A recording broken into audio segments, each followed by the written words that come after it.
ليفتح الستار. تاتا. هنتكلم النهارده عن الديلز او الاتفاقات اللي بتحصل في اي شغل. السيناريو من 3 ما بيحصلش براهم، يا اما اتفاق نتيجته بيكون لوز لوز، بيطلعوا خسرانين نتيجه الاتفاق اللي هم اتفقوه بكامل ارادتهم، او ان هو يكون لوز وين او وين لوز، حد فيهم بيبقى خسران، او نطلع احنا الاثنين وين وين سيتويشن، احنا الاثنين بنطلع كسبانين.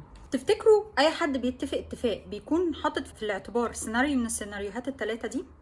الاجابه بس بيكون عايز يختار السيناريو اللي في النص وين لوز، بس هو مش قاصد يخسر اللي قدامه، هو قاصد ان هو يطلع باحسن ديل، هو يكسب قصاد اقل فاليو هو ممكن يقدمها. طب تفتكروا الاوبشن ده كويس؟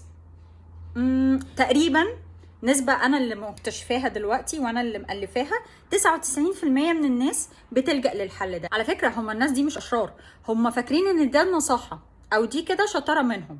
نيجي لأغرب سيتويشن فيهم اللي هو لوز لوز، وده بيبقى نتيجة، والاتنين ما بيكتشفوش في الموضوع ده غير في آخر الاتفاق، بعد ما بيكونوا في ضبابية في الاتفاق، مفيش أي اتفاق واضح المعالم اللي ليه علاقة بفاليو قصادها فلوس او تايم لاين او ميعاد معين للاستلام او ايه اللي انا هستلمه من الشخص ده. الضبابيه دي بتنتج عنها احنا الاتنين بنطلع لوز لوز، وبتوصل عند بعض الناس ان انا حتى لو هقدر اوصل للسيتويشن اللي هو وين لوز، ان حد فيهم يطلع كسبان والتاني خسران، وانا هخسر يبقى انا هخسرك.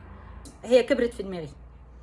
جينا لاخر سيتويشن اللي هو وين وين. هيحصل في حاله واحده، لو متفقين على سكوب فورك معين، شغل معين هيتقدم بقيمه ماديه معينه ومربوطه بوقت.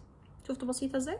الخلاصه، مش معنى ان انت شاطر شويه في التفاوض ده يديك الحق ان انت تخرج بديل وين لوز، او ان انت فاكر كده ان انت ناصح، لان ده حاجه عند ربنا كبيره مش قليله. فانت لازم يكون هدفك الربح على المستويين، ان انت تطلع مبسوط بالاتفاق واخد اللي انت عايزه، وتدي للي قدامك حقه، وتميك شور انه يوصل له حقه بشكل مناسب، مش بشكل فيه اي ضغينه او اي تعالي. حاجه اخيره، الاتفاق لما بيوصل لوين وين وبيطلع بالشكل ده وبينجح وبيتقفل وين وين والناس اللي طالعه كلها متراضيه، بتكون طاقته عاليه جدا، جيب شغل بعده.